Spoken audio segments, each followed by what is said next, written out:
Yeah, good morning, friends. In the last session,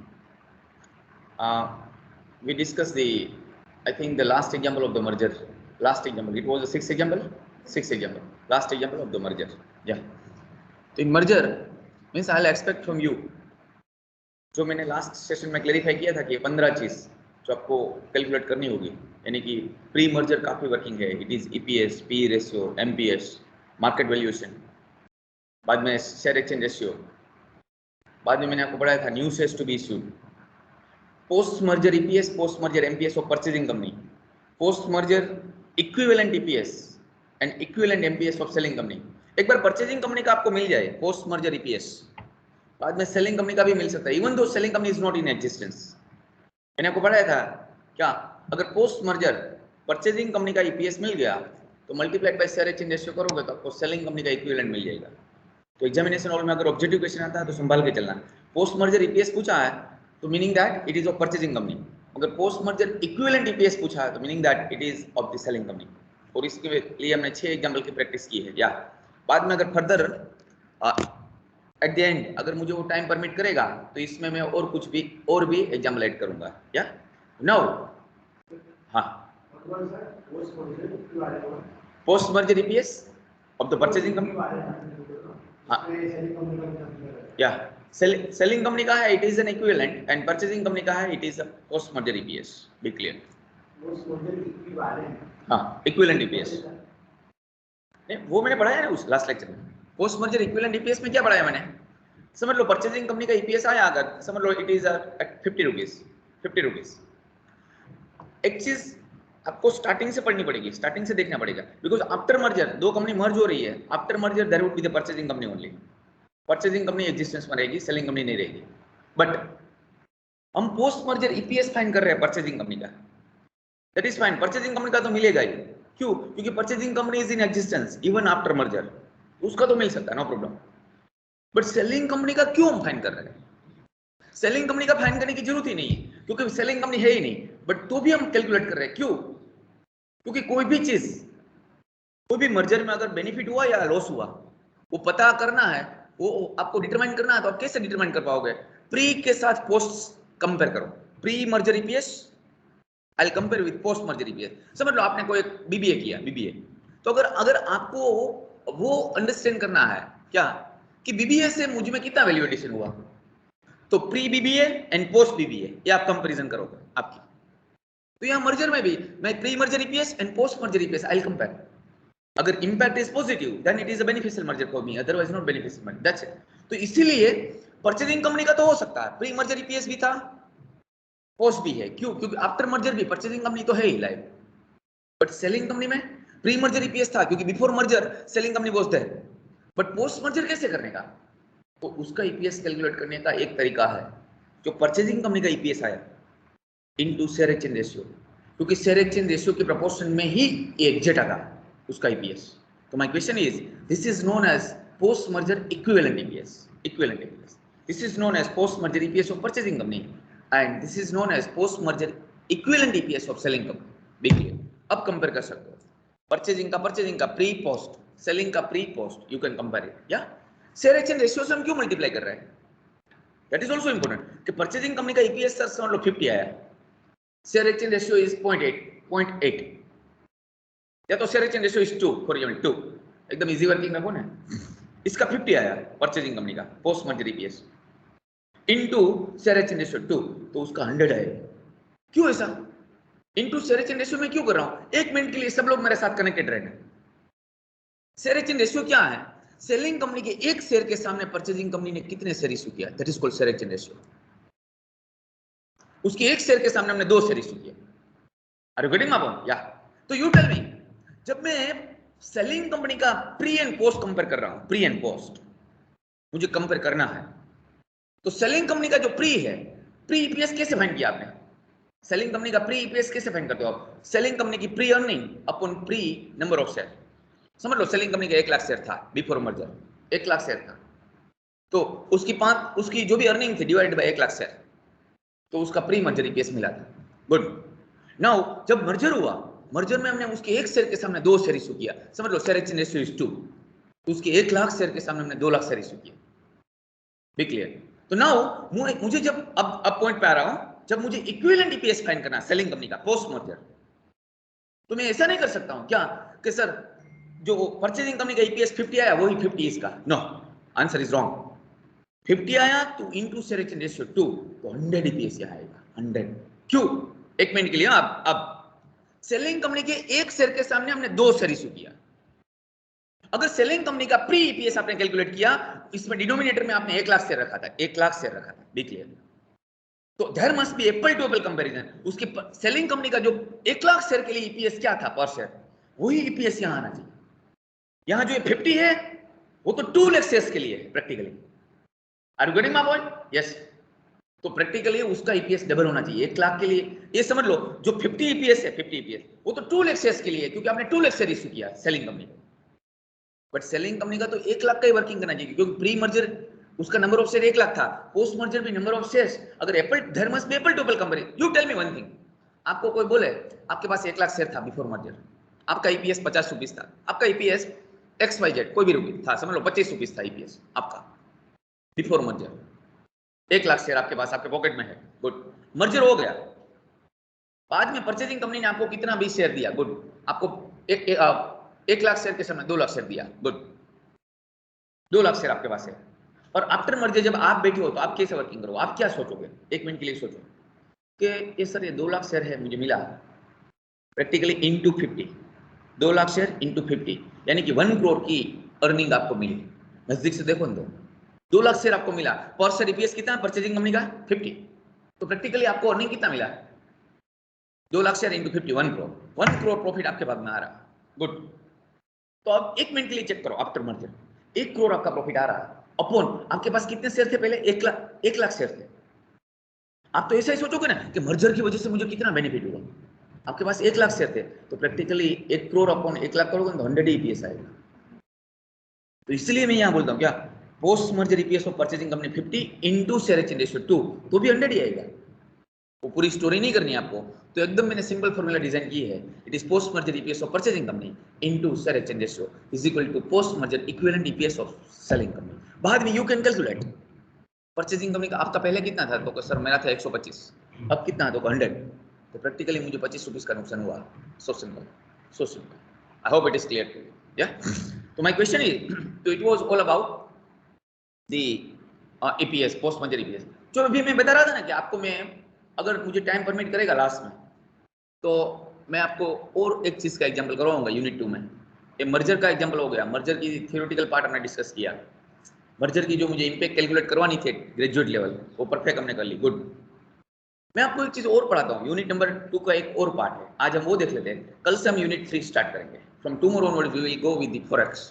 कल से हम फॉरेक्स स्टार्ट करेंगे, foreign exchange management, yeah? It is also very important chapter in the practical life, आपको day to day में काम आएगा। अभी आपको पता है ना, और ग्लोबल लेवल पे डिस्टर्बेंस चल रहा है, यूक्रेन रशिया का डिस्टर्बेंस चल रहा है, उसकी वजह से यहाँ Indian capital market, stock market भी काफी मूव कर रहा है, देख रहे हो ना? यानी कि आज समझ लो, आज सेंसेक्स 1000 पॉइंट हिट होगा डाउन, लिख लो जहाँ लिखना है। अभी मार्केट ओपन नहीं हुआ, अभी ओपन होगा 9:30 9:15 बजे ओपन होगा मार्केट, क्योंकि ग्लोबल अभी क्राइसिस दिख रही है। रसिया आज देखा ना, मॉर्निंग में 8 बजे, हाँ आज नाटो की मीटिंग अभी चल रही है, यानी कि entire Europe and USA, Europe का संगठन और उसका एसोसिएशन है, वो मुझे पता नहीं है, मगर वो उसका यूरोपियन कंट्री है ना, यूरोपियन कंट्री उसका एसोसिएशन है जिस, हाँ यूरोपियन यूनियन। अब यहाँ जाओ, यूएस एंड वो यूरोप वाले सभी लोग, वो उसकी फ्रेंडशिप पावरफुल है, वो यूरोप पूरा साथ में ही होता है, जब भी कोई भी कॉम्प्लिकेशन आता है तो पूरा यूरोप साथ में ही होता है, क्या? फ्रांस है, जर्मनी है, इटली है, बाजू में बेल्जियम है, नेदरलैंड है, ये यूक्रेन, ये हाँ ये पोलैंड है, वो सभी यूके है, या ये सभी का एसोसिएशन है।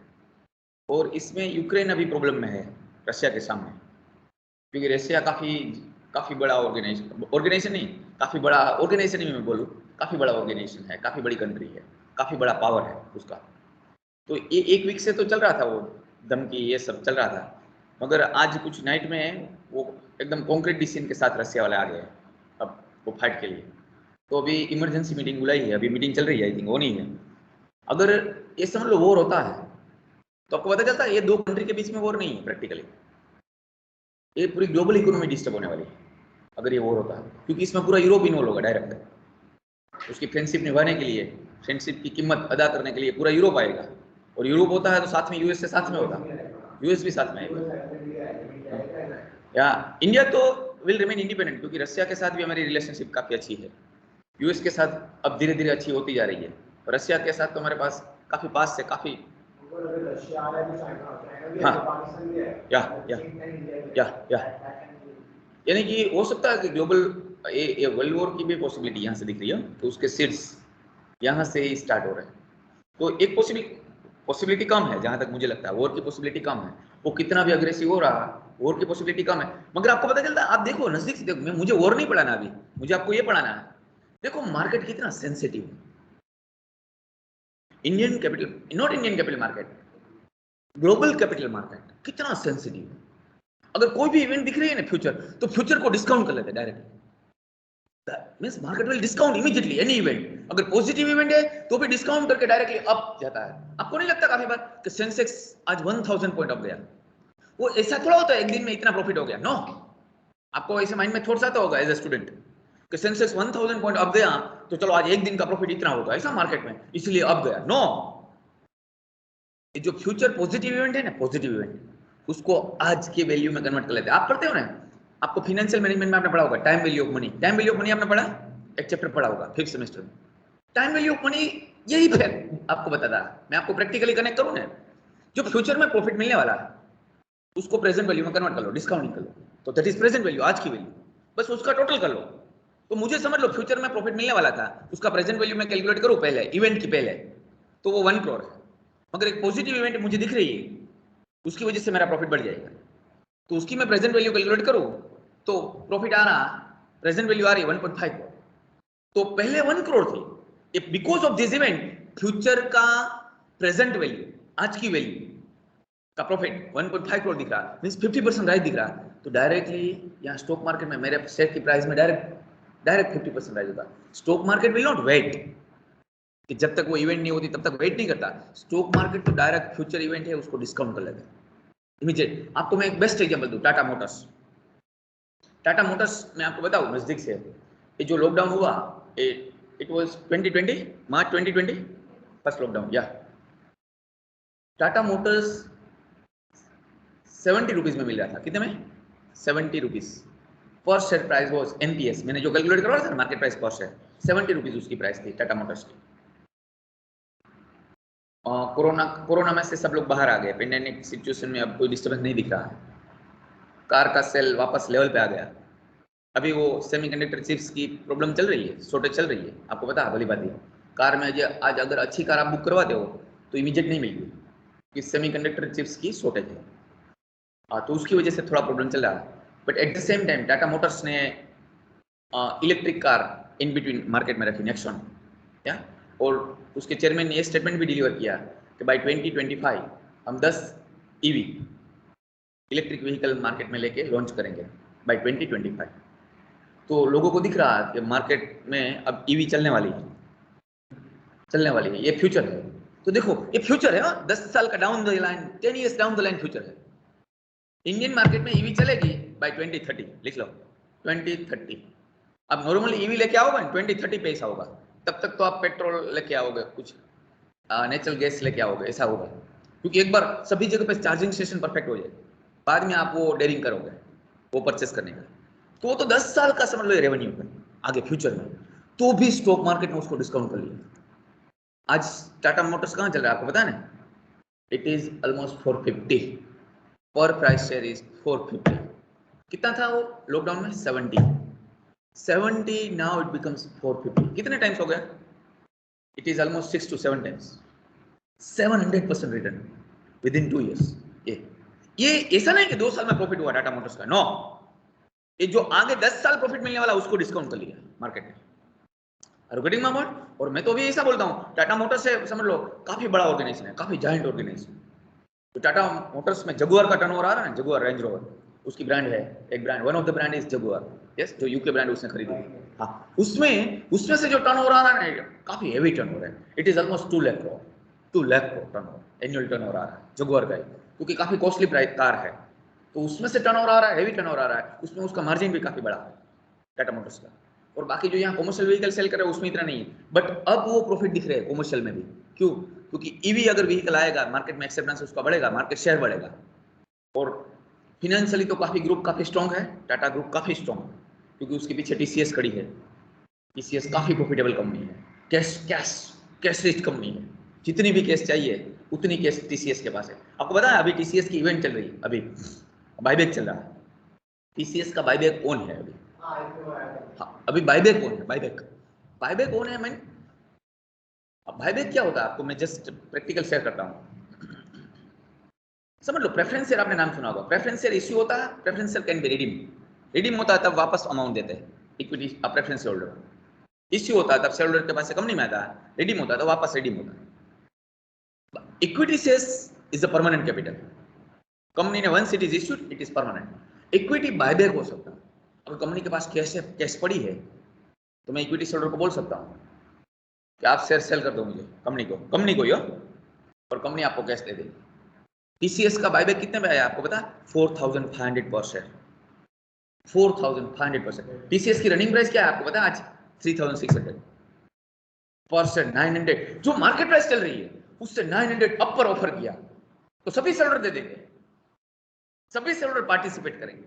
क्योंकि आपको अगर आपका शेयर इसमें आ गया बायबैक में, आपको पर शेयर 900 रुपीज बेनिफिट है। तो काफी लोग ने तो मार्केट में से खरीद के बेचा, आपको पता है, शॉर्ट इवेंट में।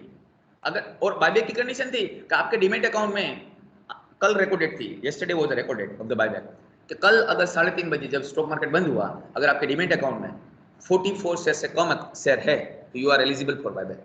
तो सभी स्मॉल शेयर होल्डर को बेनिफिट दिया है टीसीएस ग्रुप। 44 भी बहुत होता है टीसीएस के शेयर, क्योंकि प्राइस काफी हेवी है, तो भी 4-5 लाख का शेयर हो जाएगा आपका। क्या 44 शेयर्स या तो उससे कम शेयर है, then you are eligible for buyback, तो आपका बायबैक में शेयर लग सकता है। और आपको पर share price company will pay you 4,500 in the month of March या तो अप्रैल में बायबैक होगा। It is good thing.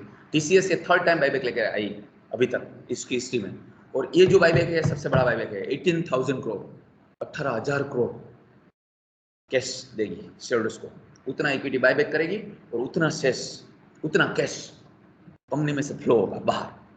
तो 18,000 कैश मैनेज करना it is difficult. Are you getting my point? मैं क्या बोल रहा हूँ समझ लो। कोई भी मर्जर होता है ना, मर्जर, तो मर्जर में समझ लो मैंने कोई कंपनी टेक ओवर किया तो उसके सामने जो मैं परचेस कंसिडरेशन पे कर रहा हूँ, प्राइस पे कर रहा हूँ, price normally bye way of equity payment होता है, बाय वे ऑफ इक्विटी। हमने जो मर्जर में देखा 6 एग्जांपल देखा, जो भी हम न्यू शेयर इश्यू कर रहे थे, new shares to be issued, तो मर्जर में जो भी प्राइस पे होती है ना, by way of new equity share payment होता, कैश पेमेंट नहीं होता। कैश पेमेंट तो रेयर पेमेंट होता, क्योंकि उतनी कैश मैनेज करना डिफिकल्ट होती है मर्जर में, जब कोई कंपनी खरीदने के लिए जा रहे हो। इसमें तो 18,000 करोड़ टीसीएस इक्विटी बायबैक कर रही है, तो यानी कि काफी कैश रिच कंपनी है, काफी कैश में प्रॉफिट, लोड्स में। आईटी में जायंट ऑर्गेनाइजेशन है, not only in India, in the world. IT sector में जायंट ऑर्गेनाइजेशन में मानी जाती है टीसीएस, इन्फोसिस, क्या, और उतना टर्नओवर है, उतना प्रॉफिटेबिलिटी आ रही है। और आईटी में तो कैश प्रॉफिट ही होता है, employee is the cost, nothing else. जो उसके सॉफ्टवेयर इंजीनियर है उसकी सैलरी कॉस्ट है उसके लिए, और कुछ कॉस्ट ही नहीं है, समझ। और अब तो वर्क फ्रॉम होम हो गया, तो इतना बड़ा कोई इंफ्रास्ट्रक्चर कोई सेटअप करने की भी बहुत जरूरत नहीं है, वो सब कुछ डिस्काउंटिंग हो रहा। तो माय क्वेश्चन इज, मैं उस पर डिस्कस कर रहा था, यहाँ आ जाओ। हमारा यूनिट नंबर 2 में मैं अभी थियोरेटिकली तो अभी पढ़ा दो आपको, प्रैक्टिकली हम अगर मुझे टाइम परमिट करेगा तो लास्ट में हम देखेंगे बिजनेस वैल्यूएशन। कोई भी बिजनेस का वैल्यूएशन कैसे होना चाहिए। समझ लो मुझे एक्स कंपनी खरीदनी है, तो what is your understanding, business valuation कैसे होना चाहिए, कैसे मुझे प्राइस डिराइव करनी चाहिए, सेलिंग कंपनी की प्राइस मुझे कैसे डिराइव करनी चाहिए। आप समझ लो बोल दो कि सर मेरे पास कंपनी है, मेरी कंपनी मुझे बेचनी है, तो आप कैसे प्राइस डिराइव करोगे। आपके माइंड में जो भी थॉट्स आते हैं share it please. Okay, based on the profit. एक ये बोल रहा कि सर मेरा प्रॉफिट देखना चाहिए कि एवरी ईयर मेरा प्रॉफिट कितना आ रहा है, अकॉर्डिंगली वी विल सेटअप कि मुझे 10 साल का प्रॉफिट दे दो, मुझे 15 साल का प्रॉफिट दे दो अभी प्राइस में। एक मेथड ए हो सकती है, नंबर 1। नंबर 2, ओके, टर्नओवर के बेसिस पे what is my market share, turnover के बेसिस पे will decide the price. Number 3, आप देखो ना, आप कोई भी चीज खरीदने के लिए जाते हो तो समझ लो मेरा एक आपका रनिंग बिजनेस चल रहा है, समझ लो आपकी शॉप चल रही है। हाँ हेलो, एक्सपेक्टेड प्रॉफिट्स पे sir. Okay, expected profit, very nice sir. मेरा फ्यूचर प्रॉफिट जो भी आपने देखा ना, फ्यूचर प्रॉफिट को प्रेजेंट वैल्यू में कन्वर्ट कर लो,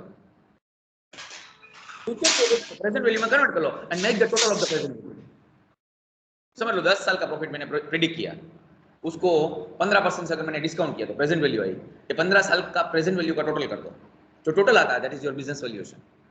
एक चीज ये भी हो सकती है ना, समझ लो हम जेआईडीसी में कोई फैक्ट्री खरीदने के लिए जाते हैं तो एक गोला मेथड ये भी है, गोला मेथड नहीं, ट्रेडिशनल मेथड। क्या सर, उसकी असेट्स कितनी है, असेट का टोटल कर दो माइनस लायबिलिटी तो इज इक्वल टू नेटवर्थ, इतना हम पे कर सकते हैं। आई रिपीट, अगर वो कंपनी के पास समझ लो 100 करोड़ की एसेट है, land, building, plant and machinery, तो वो तो दिखती है ना आपको, टेंजिबल है, तो आपका कॉन्फिडेंस बढ़ता है, यस कंपनी में कुछ है, 100 करोड़ की एसेट है, यस, एंड 20 करोड़ की लायबिलिटी है, उसकी लोन चल रही है, तो 20 करोड़ भी आपको खरीदना पड़ेगा, पूरा बिजनेस खरीदोगे तो 100 करोड़ की मैं एसेट कर रहा हूं, 20 करोड़ की लायबिलिटी कर रहा हूं, इफेक्टिवली 80 करोड़ नेटवर्थ है कंपनी की। आज अगर एक चीज मुझे आप बताओ, समझ लो आपकी कंपनी है, आप हर रोज घर पे जाते हो इवनिंग पे, तो आपको एक थॉट तो आता ही है एज अ मैनेजिंग डायरेक्टर, क्या कि मेरी कंपनी की साइज कितनी है, मेरी कंपनी की वैल्यूएशन कितनी है। तो एक मेथड ये भी आप कैलकुलेट करते हो, मेरी एसेट है 100 करोड़ की, मेरी एसेट है एंड 20 करोड़ की मेरी बैंक की लोन चल रही है, तो इफेक्टिवली 80 करोड़ तो मेरा ही है। आप ऐसा ही मानते हो ना, या तो that is called net worth. Net worth उतने में आप खरीद सकते हो, assets minus liability, that is called net assets, net worth उतने में हम खरीद सकते हैं। तो one of the method is that one. आपको इसमें से समझ लो हमारी ट्रेडिशनल मेथड ये है, अभी जो एग्जिस्टिंग एसेट दिख रही है वो minus existing liability is equal to net worth. And अभी ये 2-3 जो आंसर आया यहाँ से, तो सर मेरा फ्यूचर प्रॉफिट है वो प्रेडिक्ट करो कितना प्रॉफिट है। सर जिसने इन्वेस्ट किया है, मतलब जो बड़ी कंपनीज ने हमारी कंपनी में इन्वेस्ट किया सर, उसके बाद से कंपनी की वैल्यू बढ़ती है ना सर? हाँ, बढ़ गई बढ़ गई बढ़ गई। यानी कि मैं ऐसा मानता हूँ, यहाँ देखो, अगर आपकी कंपनी में कोई इन्वेस्ट करता है बड़ी कंपनी, तो आपकी कंपनी की वैल्यू बढ़ती है, दैट इज फाइन। अगर आपकी कंपनी में कोई बड़ी कंपनी इन्वेस्ट कर रही है, व्हाट डज इट मीन, क्यों आपकी शेयर की प्राइस बढ़ती है। आपकी कंपनी में समझ लो कल गूगल वाला ने इन्वेस्ट किया तो आपके शेयर की प्राइस बढ़ गई इमीडिएटली, क्यों, क्योंकि आपके पार्टनर में कौन है, गूगल है, आपके पार्टनर में कैपिटल पार्टनर में गूगल है, तो पूरे मार्केट को एक श्योरिटी मिल गई कि कंपनी कभी भी फाइनेंशियली प्रॉब्लम में नहीं आ सकती, तो कंपनी का फ्यूचर है स्टेबल है, कंपनी का फ्यूचर ग्रोथ है काफी अच्छा, कभी भी ये कंपनी इंसॉल्वेंट नहीं हो सकती, एक श्योरिटी आ जाती है। कंपनी को कभी भी बड़ा एक्सपेंशन करना इजीली कर सकती, तो कंपनी कभी भी कितने भी बड़े सक्सेस को टच कर सकती है। तो सक्सेस को टच करेगी meaning profitability will go up and future profitability will go up, वो तो फ्यूचर वैल्यू है, उसको प्रेजेंट वैल्यू में कन्वर्ट कर लो। आपको ये पता चलता है फ्यूचर वैल्यू और प्रेजेंट वैल्यू में डिफरेंस क्या है। आपने time value of money chapter पढ़ा 5th सेमेस्टर में, what is the difference between future value and present value, क्या ऑडियंस, एक साल का 1 रुपीस और आज का 1 रुपीस दोनों कंपेरेबल है, but that is the difference between future value and present value. आज का 1 रुपीस है ना, आपके पास 100 रुपीस है समझ लो आज, तो अगर मैं नॉर्मली मुझे 10% रिटर्न मिलता है, बैंक में एफडी रखता हूँ या तो मैं म्यूचुअल फंड में डालता हूँ, 10% मुझे मिलता, तो एक साल के बाद कितना हो जाएगा 110। तो आज का 100 एंड एक साल के बाद का 110 both are at par, both are. कोई आपको बोले ना सर आज आपको 100 चाहिए, एक साल के बाद 110 चाहिए, तो दोनों सेम डिसीजन है, आप कोई भी डिसीजन चूज कर सकते हो। मगर कोई ऐसा आपको बोले आपको आज 100 चाहिए या एक साल के बाद 100 चाहिए, तो आज ही लेने का नहीं। Are you getting my point, क्योंकि future value will go down, meaning that एक चीज याद रखो, 1 rupees present value today the present value of the 1 rupee is greater than, यानी कि the value, real value of 1 rupee is greater than tomorrow's 1 rupees। आज के 1 rupees की value कल के 1 रुपीस की वैल्यू से ज्यादा है, क्यों, क्योंकि सर कल का 1 रुपीस है ना, उसमें तो इन्फ्लेशन की वजह से परचेजिंग पावर डाउन जाएगा, ये रेट ऑफ रिटर्न की वजह से परचेजिंग पावर डाउन जाएगा, उसमें काफी इंपैक्ट है। या तो आपको एक मैं फर्स्ट स्टैंडर्ड वाले बच्चे को पढ़ाऊं इस तरह से बोलूं तो मैं इतना बोल सकता हूं ना सिंपल, आज का 100 है, बैंक में अगर मैं एफडी रखता हूं 10% की, तो एक साल के बाद 110 हो जाएगा, तो ये दोनों कंपेरेबल है। आज का 100 एंड एक साल के बाद 110, आज का 100 और एक साल के बाद का 100 both are not comparable, 100 and 110 are comparable, apple to apple comparison, clear? Now come to the point. तो मेरी फ्यूचर वैल्यू है ना, फ्यूचर वैल्यू, तो फ्यूचर वैल्यू को प्रेजेंट वैल्यू में कन्वर्ट करना पड़ेगा। तो एक साल के बाद का जो 110 है ना, दैट इज फ्यूचर वैल्यू। 100 है ना आज का, दैट इज प्रेजेंट वैल्यू। आज time is equal to 0, present value 100। तो यू टेल मी 110 को मुझे प्रेजेंट वैल्यू में कन्वर्ट करना है तो कितना हो गया? 100 हो गया।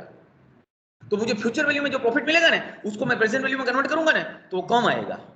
ये 110 था, उसका 100 हो गया। तो ये मुझे जो 10 साल में प्रॉफिट मिलने वाला है, उसको डिस्काउंटिंग फैक्टर से मल्टीप्लाई करो। आप ऐसे करते थे ना, और हमने यहाँ कौन से कैपिटल बजटिंग में हमने भी किया था, एनपी मेथड। देखो एनपी मेथड, फ्यूचर का कैश फ्लो दिया था, उसको प्रेजेंट वैल्यू फैक्टर हमने सेकंड कॉलम रखा, and third column is present value.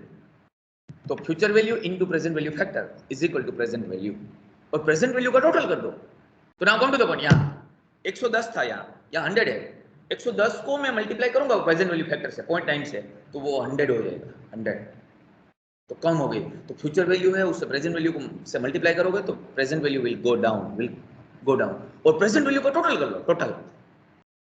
Now come to the point, मुझे बिजनेस वैल्यूएशन करना है तो कैसे कर सकता हूँ? You will have to predict your profitability. पूरे बिजनेस में से मुझे कितनी प्रॉफिटेबिलिटी आएगी, प्रॉफिटेबिलिटी फ्यूचर वैल्यू प्रिडिक्ट करो, डिस्काउंटिंग करो प्रेजेंट वैल्यू फैक्टर से, डिस्काउंटिंग फैक्टर से मल्टीप्लाई करो दोनों को, तो थर्ड कॉलम आपको मिलेगा present value. Present value means आज की वैल्यू, 26 साल का मिल जाएगा, एंड सबका टोटल कर दो। तो मुझे जो फ्यूचर में मेरे पूरे बिजनेस में से जो प्रॉफिट मिलने वाला दैट इज फ्यूचर वैल्यू, उसको मैंने प्रेजेंट वैल्यू में कन्वर्ट कर लिया, उसका टोटल कर दो। That is nothing, that is the value, present value of your today's business. आज के बिजनेस का वो प्रेजेंट वैल्यू समझ लो। मेरी प्रॉफिटेबिलिटी आ रही है 200 करोड़, मेरे पूरे बिजनेस में दिख रहा है 200 करोड़ फ्यूचर का। मैंने बिजनेस लाइफ एक्सपेक्ट कर ली, प्रिडिक्ट कर ली, मार्केट शेयर प्रिडिक्ट कर लिया, ग्रोथ प्रिडिक्ट कर लिया, एकदम रिलायबल डेटा के बेसिस पे, एंड प्रॉफिटेबिलिटी प्रिडिक्ट कर ली। 200 करोड़ आ रहा, उसको मैंने प्रेजेंट वैल्यू में कन्वर्ट किया, समझ लो 150 आ रहा। तो 150 is nothing, it is your business valuation, it is your business valuation. मैं आपको भी बोलूं ना, मैंने आपको एक बार एग्जांपल दिया भी होगा, अगर दिया नहीं दिया है ये क्लास में मुझे पता नहीं है। आपको आईआईएम अहमदाबाद में एडमिशन मिलता है तो आपकी प्रेजेंट वैल्यू चेंज हो जाती है, आपका वैल्यूएशन, आपका भी वैल्यूएशन हो सकता है। समझ लो moment you get the admission, crack the CAT and get the admission in IIM A, आपका वैल्यू पूरा चेंज हो गया। पता चलता है आपको मैं क्या कन्वर्ट कर रहा हूँ? क्यों? आपका फ्यूचर प्रॉफिटेबिलिटी चेंज हो गई, आपकी आपकी अर्निंग कैपेसिटी चेंज हो गई पूरी। फ्यूचर में प्रॉफिटेबिलिटी बढ़ गई तो उसका प्रेजेंट वैल्यू निकालोगे तो वो भी बढ़ गया, तो उसका टोटल करो तो आपका तो मार्केट कैप कितना हो गया, आपका मार्केट वैल्यू। तो सर आपका मार्केट वैल्यू तो 100 करोड़ दिख रहा है, और जब तक वो एडमिशन नहीं मिला था तब तक आपका मार्केट वैल्यू कितना दिख रहा था? तो 5 करोड़ दिख रहा था। आपका फ्यूचर अर्निंग कम दिख रही थी तो उसका प्रेजेंट वैल्यू किया तो 5 करोड़ आ रहा था। Moment you get the admission in IIM A तो आपका फ्यूचर प्रॉफिटेबिलिटी बढ़ गई, फ्यूचर अर्निंग कैपेसिटी आपकी बढ़ गई, उसका प्रेजेंट वैल्यू करोगे समझ लो 100 करोड़ आ रहा है, 5 crore 100 crore. Are you getting my point? This is because of IIM A. तो माय क्वेश्चन इज, जब भी ऐसी कोई फ्यूचर अच्छी इवेंट आप प्रूव करते हो तब आपकी भी मार्केट वैल्यू में चेंज होता है। तो एक इंसान का भी मार्केट वैल्यू इस तरह से होता है, लोगों का रिस्पेक्ट चेंज हो जाता है कि हाँ बंदा पड़ता है, बराबर है, लाइफ में। समझ लो आप बिजनेस में कोई सक्सेस पाते हो, आपका एक आइडिया सक्सेसफुल गया, इसमें से अर्निंग स्टार्ट हुई और उसमें दिख रहा है कि फ्यूचर प्रोस्पेक्ट इज पावरफुल, तो आपका भी पूरा रिस्पेक्ट, सोसाइटी में रिस्पेक्ट, आपके फ्रेंड सर्कल में रिस्पेक्ट, हर जगह पे, आपके रिलेटिव में रिस्पेक्ट, हर जगह पे चेंज हो जाता है इमीडिएटली। वो रिस्पेक्ट किसका है आपको पता है? आपकी अर्निंग कैपेसिटी का रिस्पेक्ट है। योर अर्निंग कैपेसिटी अप गई, उसका प्रेजेंट वैल्यू अप गया, तो उसका टोटल करोगे तो टोटल ज्यादा आ रहा है, तो इसलिए आपकी वैल्यू बढ़ गई फाइनेंशियल टर्म्स में। इट इज, तो इसके बेसिस पे ही पूरा स्टॉक मार्केट चल रहा है, पूरा स्टॉक मार्केट, अरे छोड़ो पूरा स्टॉक मार्केट, पूरी नेचुरल लाइफ इस तरह से चल रही है आज। अगर आप अच्छी चीज कर रहे हो, समझ लो आप 5 इवेंट अच्छी कर रहे हो, मतलब आपका मार्केट वैल्यूएशन अच्छा दिख रहा है, आपका प्रेजेंट वैल्यू अच्छा दिख रहा है, टोटल कर दो, प्रेजेंट वैल्यू अच्छा आ रहा है, मीनिंग देयर बाय आपके रिस्पेक्ट में चेंज हो गया, दैट्स इट। मैं आपको एक सिंपल एग्जांपल एक और बोलूं, समझ लो कल अगर आप इलेक्शन के लिए आप कंटेस्ट करते हो, समझ लो एमएलए एमपी के लिए, या अगर आप इलेक्ट हो गए तो इमीडिएटली आपकी मार्केट वैल्यू अप जाती है डायरेक्टली, रिस्पेक्ट सब कुछ, क्योंकि सभी लोग, पूरा मार्केट है फ्यूचर को डिस्काउंट करता है प्रेजेंट वैल्यू। और आज क्या आ रहा है, कितना चेंज है, बिफोर एमएलए आफ्टर एमएलए कितना चेंज दिख रहा है, बस उतना रिस्पेक्ट में चेंज हो जाएगा, आपको देखने का तरीका चेंज हो जाएगा। Are you getting my point? ये मैं क्यों ऐसे एग्जांपल आपके सामने रख रहा हूं, आप लाइफ टाइम मिस ना करो, कभी भी कोई भी चीज देखो, इस तरह से आपका देखने का एटीट्यूड होना चाहिए। फ्यूचर पे इंपैक्ट क्या आ रहा है, कोई भी इवेंट कर रहे हो ना, उसकी इंपैक्ट फ्यूचर पे क्या आ रही है। फ्यूचर पे अगर अच्छी इंपैक्ट जा रही है, मतलब उसको डिस्काउंटिंग कर लो, प्रेजेंट वैल्यू कितना आ रहा, तो that is an exact benefit in today's term. तो बिजनेस वैल्यूएशन हमारे यहाँ, जो मैं थ्योरेटिकली आपके सामने एक लाइन में रखूँ तो how to value the business, practically दो मेथड है मेरे पास। एक ट्रेडिशनल मेथड है, आज की जो हमारे पास असेट्स है, assets minus liability is equal to net, उतने में आप सेल कर सकते हो। या एंड नंबर 2, समझ लो आप कोई शॉप परचेस करने के लिए गए, समझ लो प्रोविजन स्टोर, एक प्रोविजन स्टोर, एक अच्छा मेगा स्टोर चल रहा था, उसको आपको खरीदना है। तो वो लोग बोलेंगे कि सर हमारे पास इतनी असेट्स है, इसके अंदर इतना स्टॉक है, ये मेरी असेट्स है, माइनस इतनी लायबिलिटी है, तो नेट इज दिस वन। समझ लो 10 करोड़ आ रहा है, तो 10 crore is the value of your business, उतने में आप खरीद सकते हैं। नंबर 2, काफी बार ऐसा भी होता है, असेट्स माइनस लायबिलिटी, समझ लो 10 करोड़ आया प्लस गुडविल, वो ब्रांड की गुडविल मांगेगा ना, मेरी ब्रांड है, समझ लो 2 करोड़ गुडविल मांगा उससे, तो 2 करोड़ वो ऐड कर दो, 12 करोड़ में आपने बिजनेस खरीदा। तो I repeat, asset minus liability is equal to net asset plus goodwill is equal to business consideration is equal to purchase price is equal to selling price of your business. I hope it is clear. या normally एक traditional method जो हम 19th century में 20th century में use करते हैं, पर आज जो बिजनेस वैल्यूएशन हो रहा है ना, काफी डिफरेंट हो रहा है, फ्यूचर वैल्यू के बेसिस पे हो रहा है। फ्यूचर का प्रॉफिटेबिलिटी प्रेडिक्ट की जाती है, कितनी सक्सेस का रेशियो, उसको प्रेजेंट वैल्यू में कन्वर्ट किया जाता है, एंड जो प्रेजेंट वैल्यू का जो कॉलम है उसका टोटल कर दो, that is your present value. आप देख रहे हो ना, अभी कोई एक सीरियल चल रही है, उसमें वो इन्वेस्टर आते हैं, 2-3 इन्वेस्टर आ रहे हैं, 3-4 इन्वेस्टर आ रहे हैं, स्टार्टअप खरीद रहे हैं, आप देखते हो 100 आ रहे हैं, या उसमें समझ लो वो क्या देख रहे हैं, वो ये नहीं देख रहे अभी आपके पास क्या है, तो आपके आइडिया के बेसिस पे वो इन्वेस्ट कर रहे हैं। क्यों? वो आइडिया के बेसिस पे वो एनालिसिस करते हैं, फ्यूचर प्रॉफिटेबिलिटी क्या दिख रही है, उसको प्रेजेंट वैल्यू में कन्वर्ट कर लेते हैं कि इतना तो हाँ वैल्यू बनता ही है बिजनेस का, तो अकॉर्डिंगली वो इक्विटी ऑफर करते हैं। जो वहां लोग बैठे हैं उसके माइंड में एक ही चीज रन हो रही है, एक ही चीज रन हो रही है, नथिंग एल्स। यहाँ देखो हमारे पास है, यहाँ आपको पता है ना, ये यहाँ बाजू में बिल्डिंग है ना, बीबीए के बाजू में बिल्डिंग है, नया बिल्डिंग है, ब्लू कलर का ग्लास है, तो अंदर स्टार्टअप सेल है, आपको पता है, जो स्टार्टअप यूनिवर्सिटी के स्टार्टअप है ना, जो बच्चे हैं स्टार्टअप में अच्छे मास्टर ब्लास्टर है, अच्छे आइडिया है, जो एग्जीक्यूट कर रहे हैं, साइंस फैकल्टी वाले काफी है वहाँ, सभी को एक एक ऑफिस एलोकेट किया है। अब बीबीए वाले भी काफी स्टार्टअप में बिलीव करते हैं, बीबीए वाले भी बिजनेस में बिलीव करते हैं, आपको भी यहाँ अप्रोच करना चाहिए ए ऑफिस को। अगर आपके पास जब भी अच्छे आइडिया है, आप एग्जीक्यूट करना चाहते हो, तो आपको वहाँ पूरा इंफ्रास्ट्रक्चर दिया है, और आपको वहाँ एनवायरनमेंट भी अच्छा है, क्योंकि सभी स्टार्टअप वाले बच्चे हैं, सभी मेंटर भी आते हैं। मैं भी वीकली वहाँ एक बार विजिट करता हूँ, तो किसी को सीए के रिलेवेंट कोई भी क्वेश्चन है, चार्टर्ड अकाउंट के रिलेवेंट अगर कोई भी एडवाइस चाहिए, तो मैं भी वहाँ एडवाइस करता हूँ, मेरे सब काफ़ी स्टूडेंट है वहाँ। तो माई क्वेश्चन इज, तो यहाँ हमने स्टार्टअप हब बनाया है, तो एक क्वेश्चन मुझे ये आया था, मैं जो लास्ट सैटरडे मैंने विजिट किया, तो एक क्वेश्चन ये आया था, किस तरह हमारा स्टार्टअप का वैल्यूएशन करना है, तो कैसे वैल्यूएशन करना है, ये अगर हमको कल अगर कुछ किसी को 50% इक्विटी सेल करना है, तो कैसे सेल करने का। तो बस ये सेम लाइन जो अभी मैंने आपको बताया ना, फ्यूचर प्रॉफिटेबिलिटी का, पहले मार्केट शेयर का, आपकी प्रोडक्ट कितनी स्टेबल रहेगी मार्केट में, उसका एनालिसिस के लिए मार्केट रिसर्च होता है, मार्केट रिसर्च एजेंसी है कि आपकी कौन से सेक्टर की प्रोडक्ट है, कितना रिस्क है, उसके बेसिस पे वो परसेंटेज अप्लाई करते हैं, कितना मार्केट शेयर आपको मिलेगा, कितनी ये प्रोडक्ट की लाइफ है, वो सब कुछ प्रेडिक्शन मार्केट शेयर एकदम, मार्केट एनालिस्ट है वो डिटेल में एनालिसिस करके आपको रिपोर्ट देगा। गुड, उसके बेसिस पे फ्यूचर प्रॉफिटेबिलिटी तो मैं कैलकुलेट कर सकता हूँ, उसके बेसिस पे मैं प्रेजेंट वैल्यू वर्कआउट कर सकता हूँ and make the total of the present value, that is called the business valuation. तो मैं लास्ट लाइन रिपीट कर रहा हूँ, लास्ट लाइन रन कर रहा हूँ आपके सामने, what is called business valuation, it is all about total present value of future profitability of the entire business life, total present value of future profitability of the entire business life। Business life जो अभी है उसकी जो भी profitability आने वाली है उसका प्रेजेंट वैल्यू में कन्वर्ट कर लो, उसको टोटल कर दो, that is known as my business values. I hope it is clear. या अगर लास्ट में मुझे टाइम परमिट करेगा तो we will also solve the example solve. या now from today on, from tomorrow onwards we will go with the, we begin the forex unit number 3। Unit number 3 के हम all चारों चार unit है हमारे practical, सब कुछ प्रैक्टिकल एग्जांपल्स ही हमारे पास है। मैं यूनिट 1 में मैंने कैपिटल बजटिंग 5 मेथड 6-7 मेथड पढ़ाया कैपिटल बजटिंग, बाद में यूनिट 2 में मर्जर्स के एग्जांपल्स हमने रन किए, बिजनेस वैल्यूएशन का टॉपिक हमने थ्योरेटिकल डिस्कस किया। यूनिट 3 में फॉरेक्स के एग्जांपल ही है, हम प्रैक्टिस ही करेंगे। फॉरेक्स की जो मार्केट में टर्मिनोलॉजी चल रही है आज, फॉरेक्स में कैसा डीलिंग होता है इंपोर्ट एक्सपोर्ट में, वो हम प्रैक्टिकली देखेंगे, उसके प्रैक्टिकल एग्जांपल ही रन करेंगे। एंड फोर्थ यूनिट है पोर्टफोलियो मैनेजमेंट। स्टॉक मार्केट में इन्वेस्टमेंट करना है तो क्या क्या चीज़ देख कर आगे बढ़ना चाहिए, किस तरह से इन्वेस्ट करना चाहिए, वो यूनिट नंबर 4 में हम देखेंगे। ठीक है या तो मैं आपका अटेंडेंस ले लूँ, वेट करो। आपको किसी को कोई क्वेश्चन है तो please raise your doubt please. तो कल से हम यूनिट 3 बिगिन स्टार्ट करेंगे। आपका मिड सेमेस्टर कब स्टार्ट हो रहा है, कुछ आया डेट?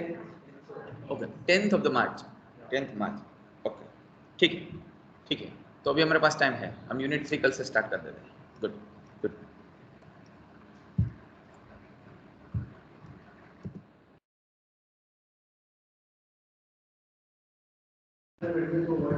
वन टू आपके मिड सेमेस्टर के लिए 1-2 है। या आई थिंक मैंने दोनों का मटेरियल आपके साथ शेयर कर दिया, दोनों के एग्जांपल्स, यूनिट 1 का भी दे दिया, यूनिट 2 का भी दे दिया। यूनिट 2 में मैंने आपको एग्जांपल शेयर किया, एक्सेल शीट शेयर किया, एक्सेल शीट शेयर किया। एक बार आप देख लेना, अगर आपको कोई भी क्वेश्चन है ना मुझे पूछ लेना, मैं अवेलेबल ही हूँ। नहीं नो थ्योरी, ये प्रैक्टिकली आएगा एग्जामिनेशन होगा। यूनिट 1 में कैपिटल बजटिंग में सभी एंगल से एक बार सोच लेना, उसका सभी मेथड थ्योरेटिकली देख लेना, सभी कॉन्सेप्ट क्लियर होना चाहिए एंड उसका प्रैक्टिकल क्लियर होना चाहिए। यूनिट 1 में, यूनिट 1 में सभी मेथड की थियरी भी एक बार देख लेना, तो यानी कि मेथड का लॉजिक देख लेना, कॉन्सेप्ट क्लियर कर लेना है?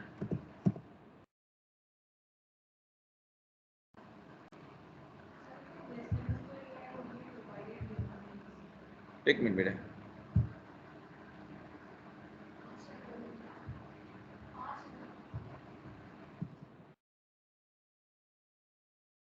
क्या हो बेटा?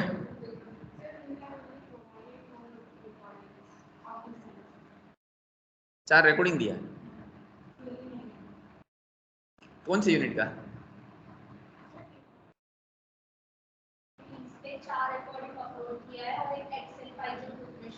मैंने रिकॉर्डिंग तो कुछ अपलोड नहीं किया टीम्स में, व्हाट्सएप में है।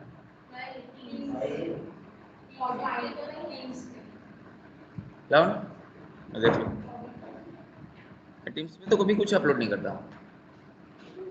क्योंकि उस दिन मैंने खोला था तो आप जो सर्च करवाते हैं वो थे मर्जर वाले थियरी।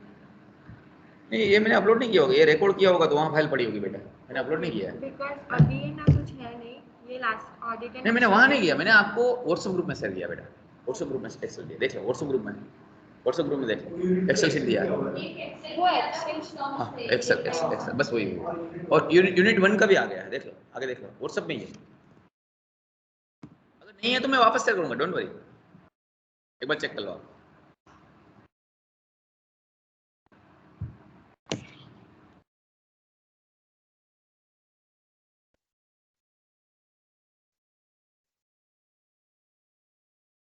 एक मिनट वेट करो प्लीज।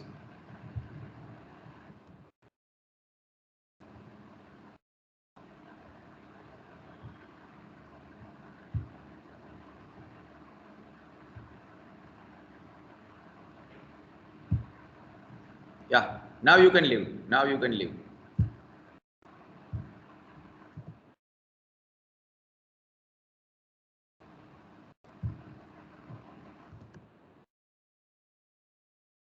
थर्ड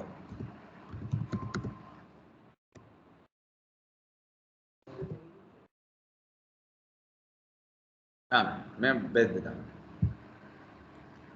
यूनिट 1 का चाहिए ना आपको? मैं आप